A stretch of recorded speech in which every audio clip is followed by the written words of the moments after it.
Collecting sample data. Now, the importance of collecting sample data basically is our data good data? And so if you don't collect it in an appropriate way, then your data may be worthless. So there's certain things that are used, and one thing is, which a lot of people have already heard about, I've seen or heard, the gold standard. You may not have heard that, but you probably have heard placebo with the treatment group. So you got, everything is random. Some group gets a placebo, which means it's like a sugar pill. It's like if you've ever heard that before, a sugar pill, which is right there. I can think of Andy Griffith, for example. There's an episode about that, which has no effect, and the group may not know that they're receiving something, and then another group is given something that might work, and so they compare the results. I've seen studies where, like on maybe an 2020 show, where one group of college students was given alcoholic beverages, and the other group was given placebo, but they thought they were given alcoholic beverages, and the two groups acted the same. I've seen that, and so that was on 2020, years and years and years ago. So it's kind of interesting, some information that you can find by using a placebo. Now, there are two main types, or two main ways of collecting data, and those are observational studies and experiments. With observational studies, you just observe. You have no direct influence on anything. But with an experiment, you do influence. And so, with the experiment, you influence, or the researcher influences. And then for the observational study, the researcher does not influence the results. So that's the main thing about those two. Now, I'm going to try to write that out better, because that's terrible. That's terrible. Does not influence.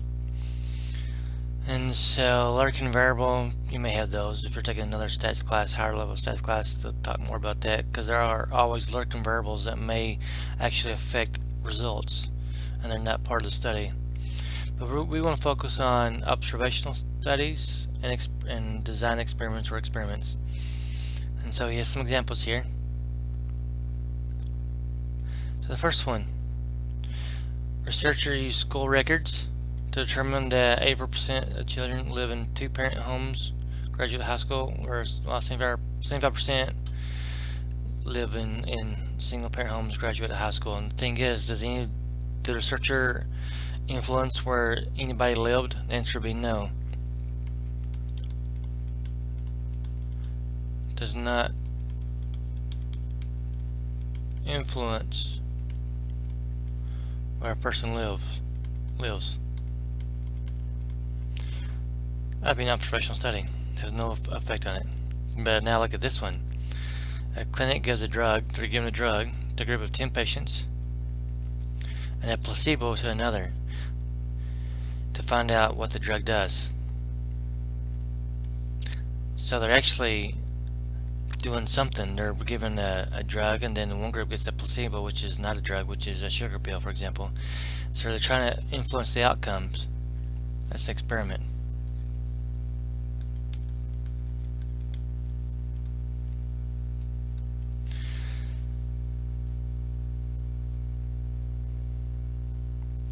Now for this one, 400 patients suffering from chronic pain were randomly assigned to one of two groups over a 4-month period. The first group received acupuncture treatments, and the second group received a placebo. Kind of like the other one. That would be an experiment also. This one. A political poster report says candidate has a 10% lead in the polls with 10% undecided. Now, this poster did not influence who votes. How?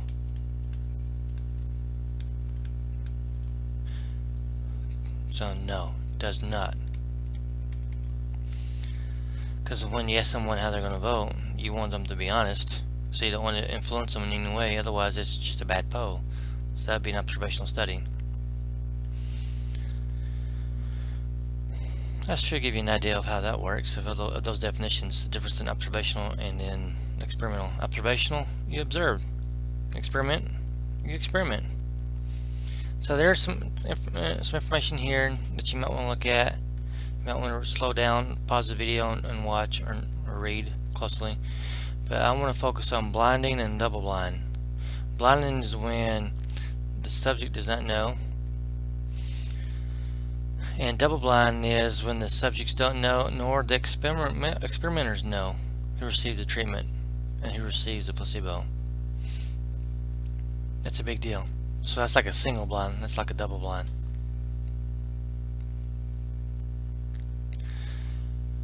And randomization is always a big deal. And so let's do random. Just means pretty much by chance. How things are chosen is just by the luck of the draw, or maybe a computer generated system chooses numbers based on people based on numbers. But let's read these, and these deal mainly with blinding, double blind or single blind. This one, a nutritionist wants to study. She, the nutritionist, assigns half the group to treatment group, another half to placebo. None of the participants know which group they belong. The researcher is the one who weighs each subject on Friday of each week. So on this one, the researcher is not blind. The participants are blind as far as who's receiving what. So that's a single blind. The researcher knows who gets what, the participants don't know. Now when you read the second example, she actually hires an experimental to assign who gets what.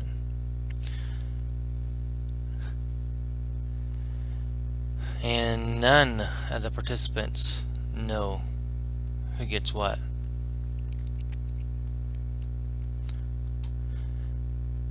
Now when you look at that, neither knows, because when she does the weighing, she doesn't know who received what. That's what you call it, double blind. Both the researcher or the experimenter in this case and the participants do not know. She hired someone to assign who gets what. Okay, now here's some more definitions. Sampling methods.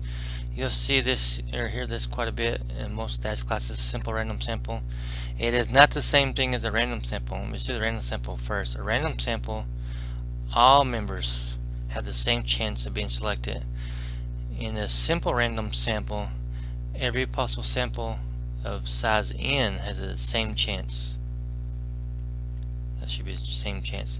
Has the same chance of being chosen. What that means is, like, all groups of 5 have the same chance of being selected.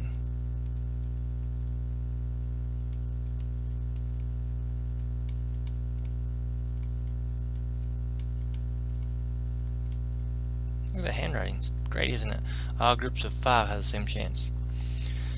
Now, systematic is when, like, every third person or every fourth person or every fifth person is chosen.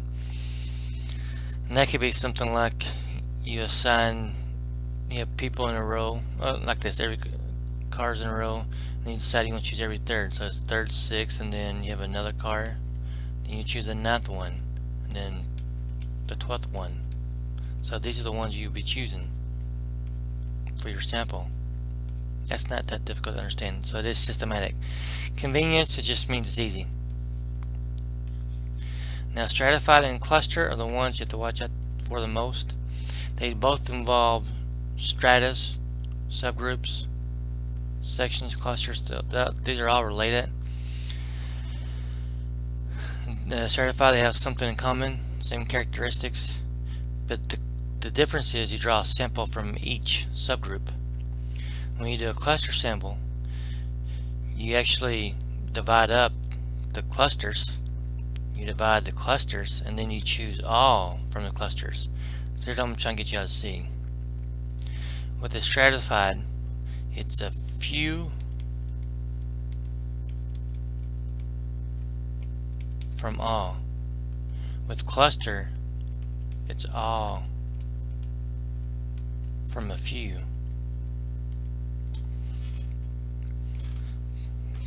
Got that? Stratified is a few from all, clusters all from a few. So you're only using a few members from all the groups, but here you're using all the members from a few groups. So we'll do some examples. Hopefully these examples will help out quite a bit.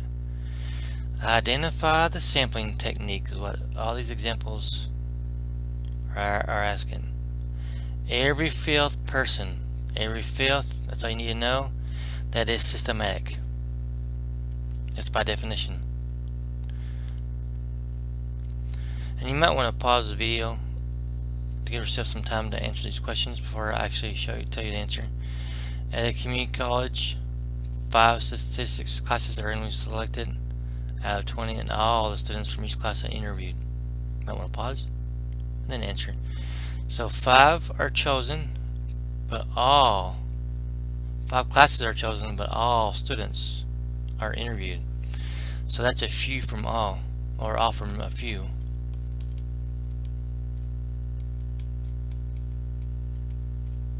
And what is that? Let's go back up here. All from a few. Cluster each member of a few groups. So there were only 5 groups, 5 classes, and all were chosen. That's a cluster. So for number 3, researcher randomly selects and interviews 50 male and 50 female teachers. So you could think of it like this. Start with the United States, and then maybe a particular state, and then maybe you'll do like a county. And then from that county, you may decide to use male and female teachers.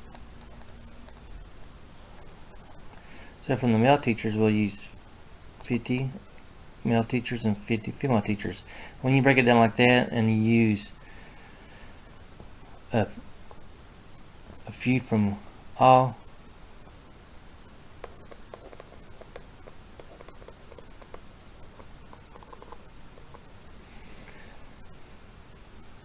so what I mean by all, we're only using these 2 groups, males and female teachers, male teachers and female teachers. That's the only groups we're using. We're going to use just a few from each of those groups. So a few from all groups are used, not all from a few. All from a few goes back to being cluster. We're doing a few from all, and that is the definition of stratified, or a way to think of stratified. Few from all, stratified. All from a few is cluster. So please keep that in mind. A community college student, remember, catch this, a community college student interviews everyone in the stats class. Well, what's the big deal about that? They're right there with them, or her. That's not hard to do. That's an easy sample. Probably not a very good sample, because it could be all males, could be all females, who knows? It can only be 3 people, who knows? That's convenience, because it's just an easy sample. And then a poster uses a computer to generate 500 random numbers, and then interviews those voters corresponding to those numbers. Identify the type of sampling used in this example. Since they chose 500 assigned numbers, and they're gonna just choose any people, it's gonna be, and I'm giving you some time to think about it, simple random sampling. Because if you broke it down in terms of like groups of 10, then all groups of 10 have the same chance of being chosen. And furthermore, based on these examples or these possibilities, there's nothing else to use. But it sounds a lot like a random sampling, but you can make the case it's simple random sampling because it could be based on the groups of 10. There's nothing really fancy about that, what it really comes down to. Okay, types of observational studies. These are just definitions once again. There's retrospective. Retro means past. Cross-sectional, that means at one point in time. And then prospective means forward in time. And that's what all this is saying. So you may want to read all this for yourselves, but that's just a summary of it. Retro is past. Cross-sectional is at one point in time. And then prospective is future. So let's look at these. Identify which is which. An analyst obtains data from the past 3 years. Past 3 years sounds a lot like retro to me. A researcher plans to obtain data by following those in cancer remission since January 2005. So what they're doing, what this researcher is looking for information for the future. Did you see that? Because they're planning to obtain data from people who had cancer or cancer remission since January 2005, trying to see what the future holds for those people. See if they're improving or whatever. So that is prospective because that's future. And then a town obtains current employment data by polling 2,000 of its citizens this month. That's just one period in time. This period of time.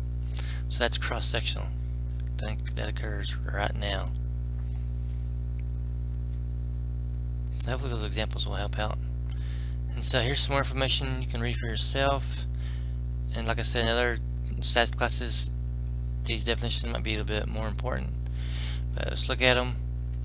Sometimes you got factors that, let me use the highlighter, that confound the results. And so good designs reduce or eliminate confounding. Completely randomized experiments, everything is random.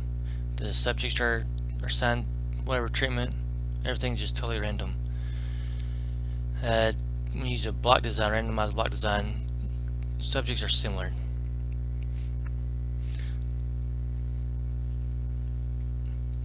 You want the placebo group to be completely randomized. You want everything to be randomized. Matched pairs, one way to think of this is like a before and after kind of thing. And the subjects, usually one type of subject that could be used would be like twins, because they're very similar. You have related or similar characteristics, so twins might be good subjects to use for something like that. And sampling errors, we'll talk more about that later in either the class that I teach right now or in a class in the future, depending on who your instructor is and what stats class you're taking. And so just make sure you read this if you need to. Can't hurt. And that's about it. And if you ever have any questions, ask someone.